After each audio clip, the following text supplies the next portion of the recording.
What's up, YouTube? It's your boy JP's on the keys, and it's two easy rap video today. And I have something that I've seen a lot of you guys comment, and I figured I'd bring it to you today on this Sunday, this fine Sunday. How are y'all doing today? I hope y'all are doing awesome. We got Stephen Fry on political correctness. I've seen a lot of comments about Stephen Fry. I looked up. He's a comedian, an actor, an activist. Definitely someone who's, out there speaking his mind. So I figured let's hear what he has to say about political correctness. Because I'm someone who was kind of outspoken about that too. But without further ado, let's just get to it. Leave a like if you enjoyed the video. Hit that subscribe button if you're new to the channel. We're almost at 19,000. I appreciate all of you guys. In agreeing to participate in this debate and stand on this side of the argument, I'm fully aware that many people who choose incorrectly, in my view, to see this issue in terms of left and right, devalued and exploded terms, as I think they are, will believe that I am betraying myself in such causes and values that I have espoused over the years. I've been given huge grief already simply because I'm standing here next to Professor Peterson, which is the very reason that I am standing here in the first place. I'm standing next to someone with whom I have, differences, shall we say, in terms of politics and all kinds of other things, precisely because I think all this has got to stop. This rage, resentment, hostility, intolerance, above all this with us or against us, certainty. A Grand Canyon has opened up in... I know who that black dude is. Oh my God. I know it's not Neil deGrasse Tyson, but he has like a triple hyphenated name. He's like I forgot what his name is. Oh my God. I've heard him talk so many times. It's on the tip of my tongue too. I'll figure it out eventually. If you start speaking, I'll figure it out eventually. The fissure, the crack, grows wider every day. Neither on each side can hear a word that the other shrieks, and nor do they want to. While these armies and propagandists in the culture wars clash, down below in the enormous space between the two sides, the people of the world try to get on with their lives, alternately baffled, bored, and betrayed by the horrible noises and explosions that echo all around. I think it's time for this toxic, binary, zero-sum madness to stop before we destroy ourselves. I better nail my colours to the mast before I get any further in this. It's only polite to give you a sense of where I come from. All my adult life, I have been what you might call a lefty, a soft lefty, a liberal of the most hand-wringing, milksop, milk-toast variety. Not a burning man-the-barricade socialist, not even really a progressive worth the name. I've been on marches, but I've never quite dared wave placards or banners. Am I a loathed member of that band, an SJW, a social justice warrior? I don't think highly of social injustice, I have to say, but I character myself mostly as a social justice warrior. My intellectual heroes growing up were Bertrand Russell and G.E. Moore, liberal thinkers, people like that, writers like E.M. Forster. I believed, and I think I still do believe, in the sanctity of human relations, of the primacy of the heart, and friendship, and love, and common interest. These are more personal, interior beliefs than they are political exterior convictions, more a humanistic version of a religious impulse, I suppose. I trust in humanity. I believe in humanity. I think I do, despite all that has happened in the 40 years of my adulthood. I am soft, and I can easily be swept away by harder hearts and harder intellects. I'm sometimes surprised to be described as an activist, but over time I have energetically involved myself with what you might call causes. I grew up knowing that I was gay. Well, in fact, from the very first I knew I was gay. I remember when I was born looking up and saying, that's the last time I'm going out one of those.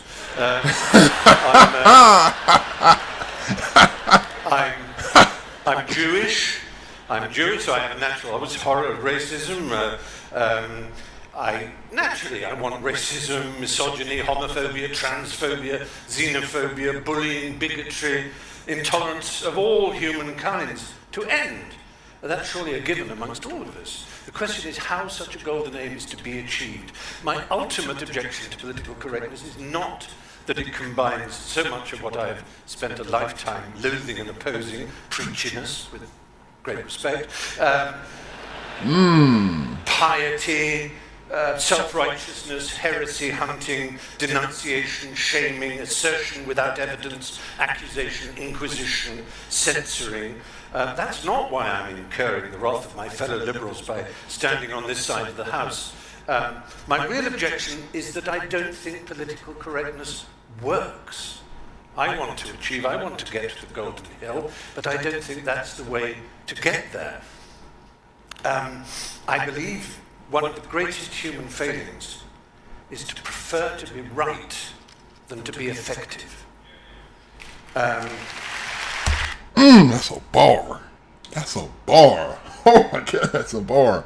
It's like so many people, they want to prove how right their point is over like what's the best solution. That's the biggest thing. Like everybody wants to be right. Everybody wants to have the best statement, wants to, take the high ground and be the most, I'm right and you're just wrong. Well, how are you right when what you have is an opinion? So it's like, what's the most effective solution to deal with all this instead of just trying to ostracize people, and try to make people feel like their opinions aren't worth anything, because you might not agree with them. I mean, we can just agree to disagree. That's the biggest thing. And political correctness is always obsessed with how right it is without thinking of how effective it might be. Exactly. I wouldn't class myself as a classical libertarian, but I do relish transgression.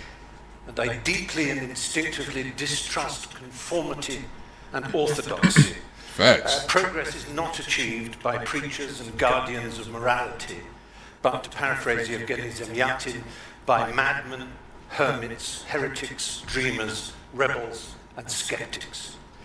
I may be wrong. I hope to learn this evening. I really do think I may be wrong. But I'm prepared to entertain the possibility that political correctness will bring us more tolerance and a better world.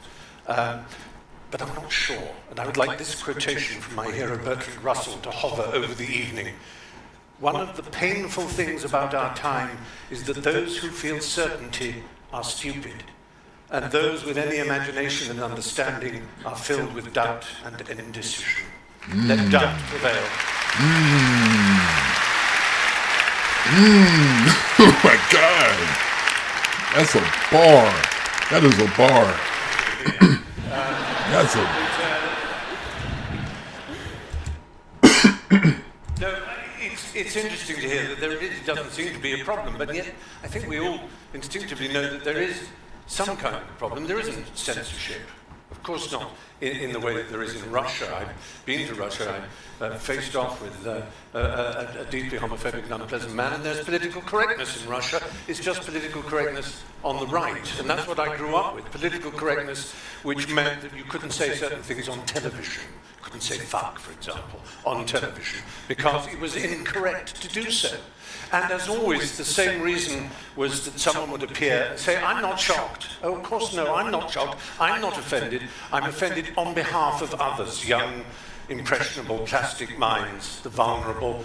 And that's not good enough. It's so often people are saying, see, I don't mind being called a faggot or a kike or whatever, or a mad person, because I've got mental health issues. I don't mind people insulting me. People say, well, that's all right for you, Stephen, because you're strong. Well, I don't feel particularly strong, and I don't know that I like being called a faggot and a kike particularly, but I don't believe that the advances in my culture that have allowed me to marry, as I have now been for 3 years, to someone of my gender, I don't believe they are a result of political correctness. And maybe political correctness is actually just some sort of live trout, that the harder we squeeze it, the further it goes away.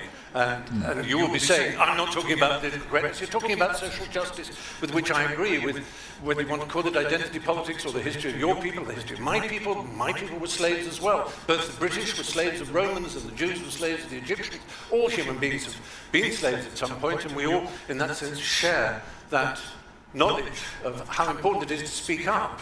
But Russell Means, who was a friend of mine towards the end, who founded the American Indian movement, he said, oh, for God's sake, call me an Indian, or a Lakota Sioux, or Russell. I don't care what you call me. It's how we're treated that matters. And so I'm really addressing a more popular idea. Also, actually, in Barrow, Alaska, and the Inupiat said, call me an Eskimo. It's obviously easier for you because you keep mispronouncing Inupiat. You know, words do matter. I'll just end with a quick story. Gay rights came about in England because we slowly and persistently knocked on the door of people in power. We didn't shout, we didn't scream. People like Ian McKellen eventually got to see the Prime Minister. And when the Queen signed in the Royal Assent, as she has to, for the bill allowing equality of marriage, she said, Lord, you know, I couldn't imagine this in 1953. Really is extraordinary, isn't it? Just wonderful. And handed it over. Now, it's a nice story, and I hope it's true, but it's nothing to do with political correctness. It's to do with human decency. It's that simple.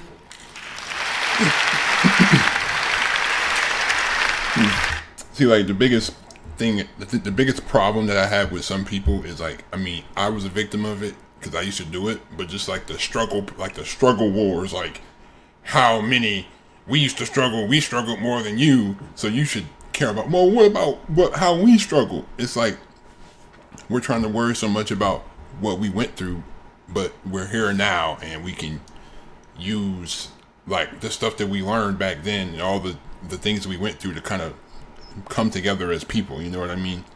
Like, I don't know, it's a lot of just, of course there's always going to be difference of opinion, you know, but you know, I feel like being a decent human should always be president.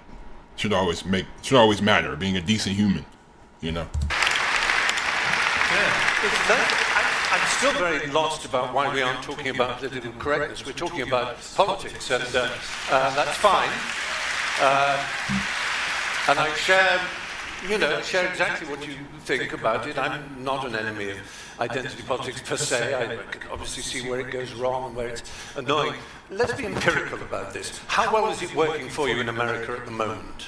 Not well at all. Really isn't. You can answer me in a moment. The reason... He said, let me talk. That was the most polite way to say, let me talk. He said, you give me a moment. Hey, just take a second. The reason that Trump and Brexit in Britain and all kinds of nativists all over Europe are succeeding is not the triumph of the right, it's the catastrophic failure of the left. It's our fault. We absolutely... My point is not that I've turned to the right or anything like that, or that I'm nice and fluffy and want everybody to be decent. I'm saying, fuck political correctness. Resist! Fight! If you have a point of view, fight it in the proper manner, using democracy as it should be, not channels of education, not language. You know, it's so silly.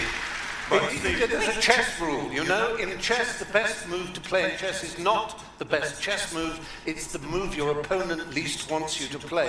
At the moment, you're being recruiting sergeants for the right by annoying and upsetting and instead of fighting, either fighting or persuading. But political correctness is a middle course that simply doesn't work. Well, first of all, of course, I recognise the bestiality of Weinstein and the monstrosity of his behaviour, and it was shocking to me. I actually worked for him. Script doctoring, as it's called. I never had the bathroom towel, but for pretty obvious reasons. But it's grotesque, and I can't imagine how vile it must be for such a powerful man. And he was. I used to play a game at the Cannes Film Festival where, in his years of power, we're walking from one hotel at the end there, all the way up to the Palais de Festival. You would get 10 points every time you heard the word Harvey. You'd usually, a 10-minute walk, you'd have 300 points. Because it was, Harvey's got the script, Harvey's got it. I've got a meeting with Harvey at the Majestic in the afternoon. He was immensely powerful. And I think that's obvious that someone in that position, abusing, threatening, hindering the livelihood of women is grotesque in the extreme. But I have to tell you, there is genuine feeling amongst many people I know that, no, we can't speak our minds. We can't actually speak to the true nuance, the true depth of sexual romantic feeling between men and women, and it's not a subject I'm absolutely expert on, but it counts between men and men as well, though I know when it's men and men, you might say, well, that's different because women have had a different experience in history, and I don't want to enter that particular field, but I would say that there is real fear. In my business, which is where this all started, show business, acting, and so on. People are rather afraid to speak about a piece of, publicity that's come out or a statement that's been made. You just go, yeah, absolutely, and wait for the people to leave the room before you can speak honestly with your friends. And I've never experienced that in my entire 60 years on this planet. This feeling that. And I'm not characterizing feminists as East German, but it's like that, the Stasi are listening. You better be careful, they're listening. And that's a genuine feeling. I'm saying that with my hand on my heart. I'm not saying it to make a point other than the fact that it's true and it's worrying. But the sexual misadventures and horror experience is worrying too. So there are two worries. I think people will look back on this debate and wonder why political correctness wasn't discussed. Of course, they like with that. Of course, I'm sure when he was doing that stuff, the people couldn't even speak out because as soon as you spoke out, oh, you're not getting any more roles at all. You're getting blackballed from Hollywood. Like, think about all it took to get Harvey out. It was so many women that, like, and then of course you got the people, oh, those women are lying. Oh, those women are lying. They're lying. They're trying to get some money. I'm like, I don't know. It's always a slippery slope when stuff like that happens because it's always those people who try to say like they're just lying and they're trying to get money. I mean, you really don't think a man that had that much power wasn't abusing it?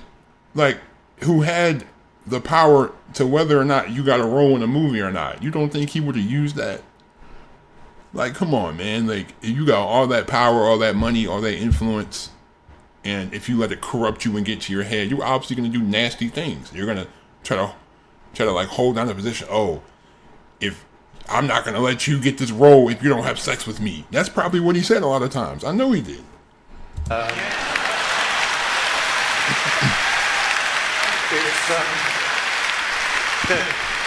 said it was slippery. I mean, it's interesting to hear talk about race and about gender and about equality, and it's something that I've thought about a lot and I can learn a great deal about, but that's not why I came to this debate. I was interested in what I've always been interested in, the suppression of language and thought, the closing down, the rationalist idea that seems beguiling, that if you limit people's language, it may somehow teach them a different way of thinking. Something that would have delighted the inventors of George Orwell's Newspeak, for example. And it seems to me it's just implausible. It doesn't work. And that's what I mean by empirical. It doesn't stand an empirical test. It isn't experientially validated. As we see from the political landscape now, and I worry that we may in the future. So I'm sort of disappointed that the subject has just revolved around academia, which was predictable, because that's the sort of crucible in which these elements are mixed. But even more disappointed that really I haven't heard from Michelle or from Professor Dyson as to what they think. Oh, Michael Eric Dyson. That was his name. Michael Eric Dyson. That's what his name was. Yes. Correctness is, because what they've talked about is basically saying progress, in our view, is progress. Well, I agree. That's, yeah. So it is too. And good on progress. But how is it that you're saying that what we call political correctness, you call progress? That's what you're supposed to be arguing. I want to know what you mean by the names. No, but I mean, I'm scared. If I missed it. That's the point. You're scared. It is a culture of fear. I understand that element of fear. What I'm saying is that it's a feeling. It's a feeling that is this sort of intangible result of, I think, primarily. We've all seen the sort of show trial thing where the person then apologizes. I have so much to learn about sexual politics. I am really sorry. Signed a lawyer, crossed out the name of the person. Right. You think the real mistake of our left is that we underestimate the right. The right isn't as stupid as we'd like them to be. If only they were. If only they weren't so cunning, so sly, so smart, so aware of our shortcomings. And I just fear that political correctness is a weapon that they value. That the more we tell the world how people should be treated, how language should be treated, what words are acceptable, what attitudes are acceptable, what HR meeting is going to tell you in a long bullet-pointed list about how you look at people. All of this is meat and drink to bad people, to malefactors, to bad actors. I'm not calling myself as one of those bad actors in that sense. I mean bad actors in the other sense. Right,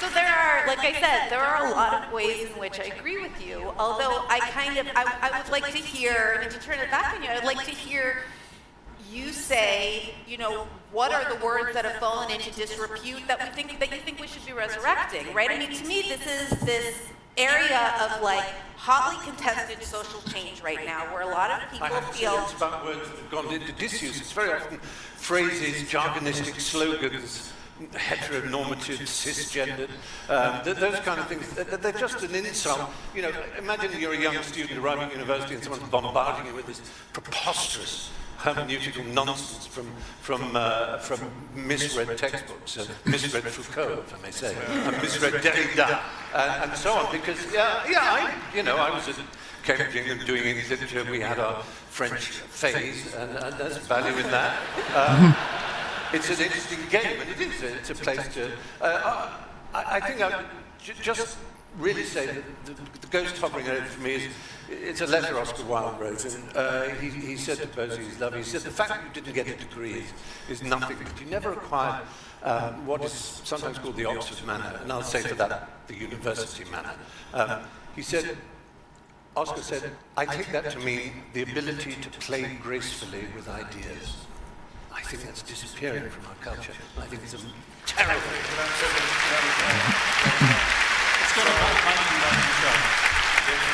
I feel like the biggest thing is like, again, with the political correctness, it's like it seems like people on the left want people to think in such a rigid way, you know. They want people to think so rigidly. They want people to you can't say certain words because it's going to make certain people feel bad. You can't say certain words. And then it's like, the people on the right, most people on the right don't really care about, why are you trying to tell me what to say? Why are you trying to tell me how to act? Why are you trying to tell me how to feel? You know? Wow. Yeah, it's like kind of like either two sides of the coin. That kind of like kills. That's what I don't like about politics. It's always like, it's like two sides of the coin. You can't be in the middle at all. Like you can't have. You got to either be one over here or over here. You can't be in the middle. You can't have conservative viewpoints and liberal viewpoints at the same time, because then something's wrong with you. Just like, I don't know, understand, like, why do we usually have to choose between two presidential candidates? Like, why do people never support the independent candidates? They never do. Because when was the last time an independent candidate even got close to being president? I mean, RFK is the biggest one we've had in a minute. Because, what are you going to say? Jill Stein, Andrew Yang? What? They just proposed an idea and it got nowhere. I think RFK Jr. is probably the biggest independent candidate that we've had in a while, if we're being honest. But it just sucks that we really it's really only between one and two parties. It's never going to be an independent president. If there's an independent president in my lifetime, I will be thoroughly surprised.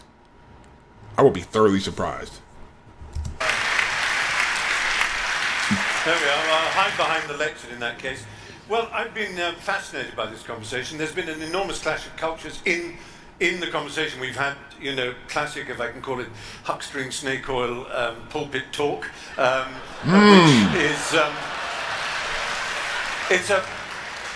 it's a mode of discourse. It's a rhetorical style that I find endlessly refreshing and vivifying. But I'm not sure that we actually focused on the point in question. And my objection has always been towards orthodoxies. I'm a heterodox and a contrarian, and I can't help myself. And I think there's been an underestimation of the fact that language does affect people. It does make the young, in particular, as they're starting out on their educational or their work careers, it makes them very anxious. It makes them very angry, very upset, very alien. How to operate in the world, how to engage in relationships, how to think honestly. So they accrete more and more to their own mini groups, and I think that's dangerous and unhappy for society. I think it's reflected in a paucity of cinema and literature and art and the culture generally, is that there's a fear that's pervading it. And while people can talk to academia and say, you should come and see our lessons, our lectures are open and free and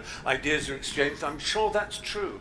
I'm sure it's true, but I don't think we should underestimate how much this feeling is prevalent in the culture of this strange paradox that the liberals are illiberal in their demand for liberality.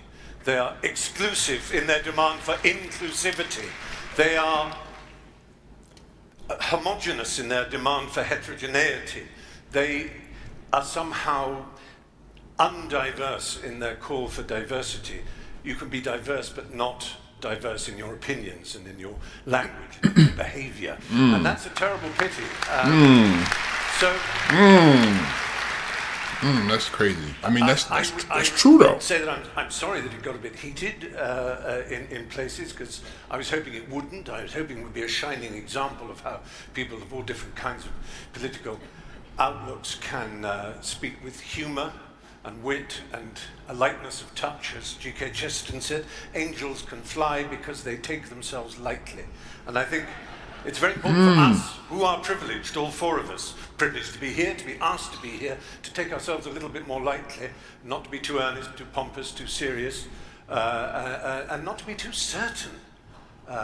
It's a time, I think, for really engaging, emotionally fulfilling, passionate and positive doubt. That's what I would urge. Thank you.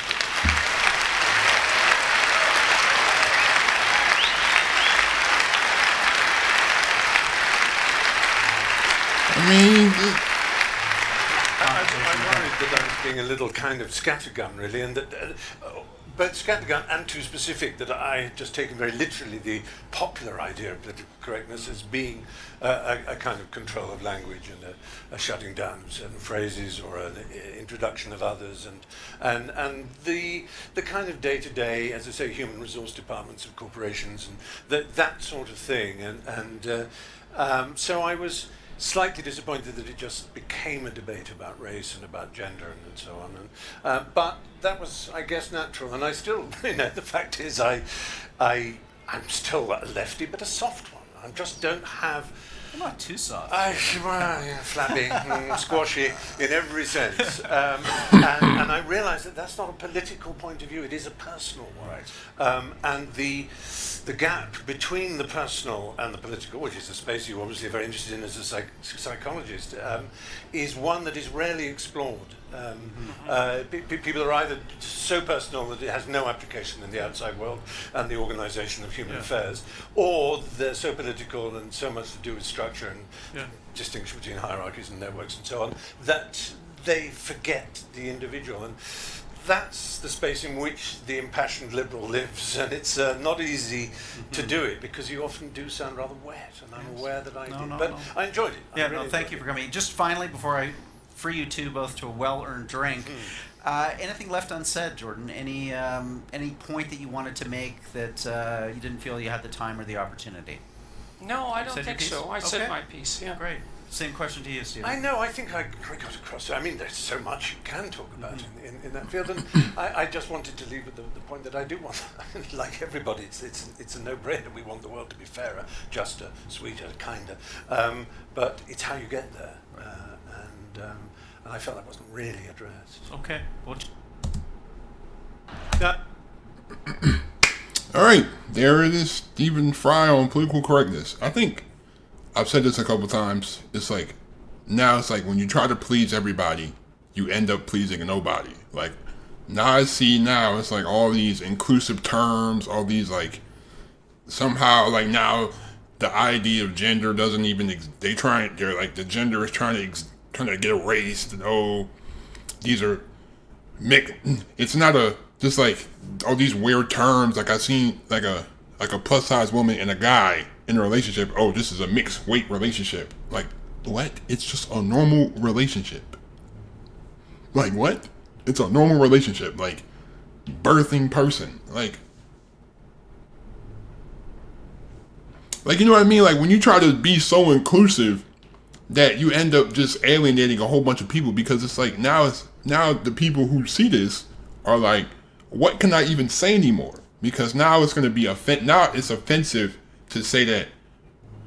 It would be offensive to say that women are the only ones that are able to give birth. When it's like, you know, it's been, but you know, are we trying to like are we trying to debunk science in the name of inclusivity? Are we trying to debunk what's been known for years? Are we trying to include everybody? We're trying to be so inclusive. We're trying to be so, oh, hands off. You can't say that. You can't say that. You can't say that. And that it just pisses off so many people, because like you're not gonna demonize me for saying a word or saying a phrase or saying how I feel. You know, if it offends you, so what? You don't have to consume it. That's the thing. If you don't like a certain part of content, or if you don't like someone's opinions, constantly trying to tell them that they're wrong, it doesn't make sense.